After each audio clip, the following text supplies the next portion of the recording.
ভিভোর এই সদ্য লঞ্চ হওয়া স্মার্টফোনে পাওয়ারফুল মিডিয়াটেকের ডায়মেনসিটি 7400 টার্বোর মতো চিপসেট দেওয়া হয়েছে। সচরাচর এই চিপসেটটা দিয়ে স্মার্টফোনের দাম 30,000 টাকার উপরে হওয়া উচিত, কিন্তু ভিভো এই স্মার্টফোনটা 20,000 টাকারও অনেক কমে লঞ্চ করেছে। তার উপরে ম্যাসিভ 7200 mAh ব্যাটারি রয়েছে, ডিউরেবিলিটি নিয়েও কোনো রকম চিন্তা নেই। এমনকি 4K ভিডিও শ্যুট করা যায় ফ্রন্ট এবং ব্যাক ক্যামেরা দিয়ে। অরিজিন ওএস 6 এর মারাত্মক ফিচার রয়েছে, আর এই সব কিছু দিয়ে এটা হচ্ছে ভিভো T5X। কিন্তু একের পর এক ফিচার বলে গেলেই তো একটা স্মার্টফোন আর স্মার্ট হয়ে যায় না, তার জন্য স্মার্টফোনটাকে চেক করার প্রয়োজন। আজকে আমরা এই স্মার্টফোনটাকে চেক করে দেখব কোন ফিচারগুলো এই স্মার্টফোনটাকে ভ্যালু ফর মানি বানাচ্ছে, নাকি এই স্মার্টফোনটাকে স্কিপ করে যাওয়া উচিত হবে। সমস্তটা দেখবো। তার আগে একটু লাইক সাবস্ক্রাইব করে আমাদের এনার্জিটা বাড়িয়ে দাও, আর যারা স্মার্টফোন কিনবে বলে ভাবছে তাদের সাথে ভিডিওটা শেয়ার করে দাও, তাদেরকে ভবিষ্যতে আর পস্তাতে হবে না। দেখো, প্রথমে আনবক্সিং পার্ট থেকে শুরু করাই ভালো। বক্সের ভেতরে প্রথমে স্মার্টফোনটা তো রয়েছে, তার সঙ্গে সঙ্গে একটা টিপিউ ট্রান্সপারেন্ট কেস, একটা ডেটা কেবল, চার্জার, এই সমস্ত পরিপাটি করে গুছিয়ে দেওয়া হয়েছে। আর একটা সিম ইজেক্টর পিন, ওইটা না বললে আবার তোমরা বলবে আমি বলতে ভুল করেছি। যাই হোক, আমরা যদি এবার ডিজাইনের দিকে দেখি তাহলে এখানে ফ্ল্যাগশিপ কোয়াড কার ব্যাক ডিজাইন দেওয়া হয়েছে, ফলে হাতে কমফোর্টেবল ফিল তো হচ্ছেই, তার সঙ্গে সঙ্গে যখন হাতে ধরে ফোনটা ইউজ করছি প্রিমিয়াম একটা ফিল আসছে। আর এখানে ব্যাক প্যানেলে পলিকার্বনেট রয়েছে, ফ্রেমটাও পলিকার্বনেট মানছি, তবে হ্যাঁ ব্যাক প্যানেল হালকা ম্যাট ফিনিশ থাকায় হাতের ফিঙ্গারপ্রিন্ট অতটা আসছে না। দুটো আকর্ষণীয় কালার ভ্যারিয়েন্টে অ্যাভেলেবেল, সাইবার গ্রিন আর স্টার সিলভার। আর হ্যাঁ, ফোনটা সাইড প্যানেলে ফিঙ্গারপ্রিন্ট সেন্সর রয়েছে, যেটা ফাস্ট এবং অ্যাকুরেট কাজ করছে। কোনো রকম 3.5mm হেডফোন জ্যাক নেই। তবে ফোনটা লুক দেখলেই তো হবে না, ফোনটা কিন্তু যথেষ্ট ডিউরেবল, কারণ এখানে মিলিটারি গ্রেড সার্টিফিকেশন রয়েছে, SGS ড্রপ প্রোটেকশন রয়েছে, এমনকি এয়ার স্প্রিং কুশনিং স্ট্রাকচার ব্যবহার করা হয়েছে, ফলে একটু হাত থেকে পড়ে টড়ে গেলেও নিশ্চিন্ত থাকতে পারবে, ফোনটা হট করে ভেঙে যাওয়ার ভয় নেই। তার উপরে এখানে IP68, 69 এমনকি 69K রেটিং দেওয়া হয়েছে, অর্থাৎ একদম জলের তলায় তোমরা আন্ডার ওয়াটার ফটোগ্রাফির সাপোর্ট পাবে। আর এই ফোনটা আরেকটা কুল ফিচার দেওয়া হয়েছে, ধরো ফোনটা জলের তলায় পড়ে গেল, তাহলে স্পিকারে টিকারে জল ঢুকে যাবে, একদম অটোমেটিক্যালি এখানে ওয়াটার আর ডাস্ট রিজেকশন একটা ফিচার রয়েছে, জাস্ট ট্যাপ করে দেবে, স্পিকার থেকে সমস্ত জল ধুলোবালি বেরিয়ে যাবে। সুতরাং এই ফোনটাকে তোমরা রাফ অ্যান্ড টাফ ইউজের জন্য, ডেলি ইউজের জন্য একদম নিশ্চিন্তে ব্যবহার করতে পারো। আর ডিসপ্লে প্রোটেকশনের দিক থেকেও কোনো রকম চিন্তা নেই, টাইটান গ্লাস প্রোটেকশন দেওয়া রয়েছে। এবার তোমরা বলো তোমাদের কাছে এই স্মার্টফোনটা কেমন দেখতে লাগছে। মোটামুটি আমার কাছে তো এই কালারটা খুবই সুন্দর দেখতে লাগছে, কিন্তু আমি বারবার বলি দেখতে সুন্দর হওয়া মানেই সেই স্মার্টফোনটা সুন্দর নয়, তার জন্য অনেক কিছুর উপর ডিপেন্ড করতে হয়। সেকেন্ড যে পয়েন্টটা সেটা হচ্ছে এর পারফরমেন্স। এখানে পাওয়ারফুল মিডিয়াটেকের ডায়মেনসিটি 7400 টার্বো চিপসেট দেওয়া হয়েছে। পাওয়ারফুল এই কারণে বলছি, এটা একটা 4nm টেকনোলজি বেস প্রসেসর, আর এই প্রসেসর দিয়ে অন্যান্য অনেক স্মার্টফোন 30,000 টাকার উপরে লঞ্চ হয়েছে, আর এটা 20,000 টাকার অনেক নিচে।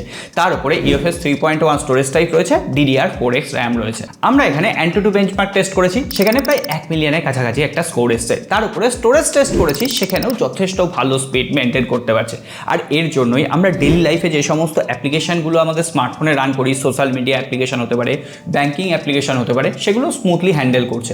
এমনকি মাল্টিটাস্কিংয়ের সময় 7-8টা অ্যাপ্লিকেশন পাশাপাশি রেখে সোয়াইপ করে ইউজ করা যাচ্ছে। এই প্রাইস রেঞ্জে র্যাম ম্যানেজমেন্টও আমার কিন্তু যথেষ্ট স্ট্রং মনে হয়েছে। এরপর যদি গেমিং পারফরমেন্সে আমরা পার্টিকুলারলি দেখি, তাহলে আমরা BGMI প্রায় 40 মিনিট টেস্ট করেছি 60 FPS এ। কনস্ট্যান্ট 60 FPS দিতে পারেনি, কিন্তু হ্যাঁ 55 to 60 FPS এ যথেষ্ট ভালো গেমিং তোমাকে করিয়ে দেবে। সুতরাং একদম স্টেবল পারফরমেন্সের জন্য এই স্মার্টফোনটা একদম পারফেক্ট রয়েছে। আর এই যে আমরা পারফরমেন্সটা ইউজ করছি, তার জন্য ব্যাটারি ক্যাপাসিটি প্রয়োজন, আর একটা স্মার্টফোন যদি দুদিন ইউজই না করতে পারলাম তাহলে আর কি লাভ হলো। এখানে সেগমেন্ট লিডিং 7200 mAh এর ব্যাটারি রয়েছে। আমরা এতদিন পর্যন্ত 5000, 5500, 6000 mAh দেখেছি, এখন 7000 এর নিচে আর ব্যাটারি নেই। তার উপরে 44 ওয়াটের ফাস্ট চার্জার দেওয়া হয়েছে, মোটামুটি চার্জ হতে 1 ঘন্টা 20 মিনিটের আশেপাশে টাইম লাগছে, কিন্তু একবার চার্জ করলে মোটামুটি 2 দিনের জন্য নিশ্চিত। এমনকি ভিভো তো এটাও প্রমিস করছে এটা 6 বছর পর্যন্ত ব্যাটারি হেলথ মেনটেন থাকবে, তুমি যতই হেভি ইউজ করো না কেন। কিন্তু এই সব তো কেন, তারপরও বেশ কিছু জিনিস দেখে নিতে হয়, যেমন ধরো ডিসপ্লে। এখানে 6.76 ইঞ্চির একটা LCD ডিসপ্লে রয়েছে, 120 হার্টজের রিফ্রেশ রেট রয়েছে, 1200 HBM ব্রাইটনেস মোড রয়েছে, অর্থাৎ ডাইরেক্ট সানলাইটে যখন আমরা ইউজ করলাম ডিসপ্লে শার্পনেস আর ক্রিস্পিনেস একটুও কমেনি, যথেষ্ট ভালোভাবে ভিজিবল ছিল। এমনকি 120 হার্টজের যে স্মুথ রিফ্রেশ রেটটা, সেটাও কোনো রকম ল্যাগ বা জিটারনেস নেই, সেটা কিন্তু এই পাওয়ারফুল প্রসেসরটার জন্য। আমরা ইউটিউবে 4K ভিডিও চালিয়ে দেখেছি, একদম স্মুথলি 4K HDR ভিডিও চলে, কোনো রকম অসুবিধা নেই। ডুয়েল স্টিরিও স্পিকারের যে আউটপুট, লাউডনেস, ট্রিপল, বেস, এগুলো যথেষ্ট ভালোভাবে ব্যালেন্স করতে পারছে। সুতরাং মাল্টিমিডিয়া এক্সপিরিয়েন্সও তো কোনো রকম কম্প্রোমাইজ নেই, উপরন্তু তোমরা 400% এর ভলিউমটাকে ইনক্রিজ করতে পারবে। আর এখানে ডুয়েল রেন্ডারিং ডিসপ্লে টেকনোলজি দেওয়া হয়েছে, ফলে আমরা যখন ইউটিউবে ভিডিওগুলো দেখছি, আমরা সাইড প্যানেল থেকে দেখলেও না একদম ক্লিয়ারলি ভিজিবল ছিল। ডার্ক সাইডগুলোর যে শার্পনেস, সেটাও কিন্তু যথেষ্ট ভালোভাবে মেনটেন করতে পারছিল। এমন নয় যে ভিভো এখানে কম দামের একটা LCD প্যানেল ব্যবহার করেছে, মাল্টিমিডিয়া এক্সপিরিয়েন্সও যথেষ্ট আমার ভালোই লেগেছে। যাই হোক, আর দেরি করে লাভ নেই, এবার একটু এই ফোনটার ক্যামেরাটা দেখে নিই। 50 মেগাপিক্সেলের সনির ক্যামেরা দেওয়া হয়েছে, আর এটা কিন্তু এআই পাওয়ার্ড মেন ক্যামেরা। তার সঙ্গে সঙ্গে 2 মেগাপিক্সেলের একটা ডেপথ সেন্সর দেওয়া হয়েছে। আমরা বিভিন্ন লাইটিং সিচুয়েশনে ছবি তুলে দেখেছি, ছবিগুলো যথেষ্ট শার্প আসছে, কালারটা কিছুটা পোস্ট করছে, কিন্তু সেটা সোশ্যাল মিডিয়ায় দেওয়ার জন্য একদম ঝক্কাস হচ্ছে। আর দেখো এখানে আমরা পোর্ট্রেট মোডেও বেশ কিছু ছবি তুলেছি, ব্লারে H2S ডিটেকশন কতটা পারফেক্টলি ম্যানেজ করতে পারছে।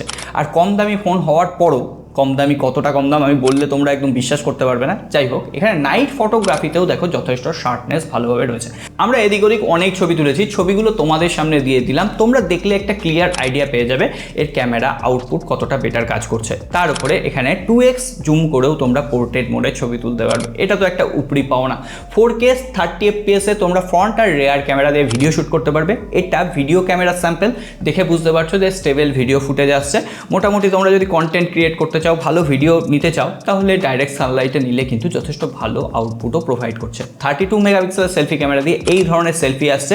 স্কিন যে অযথায় আটা ময়দা মাখিয়ে দিচ্ছে এমনটা নয়, স্কিন টেম্পারেচার যথেষ্ট ন্যাচারাল রাখতে পারছে।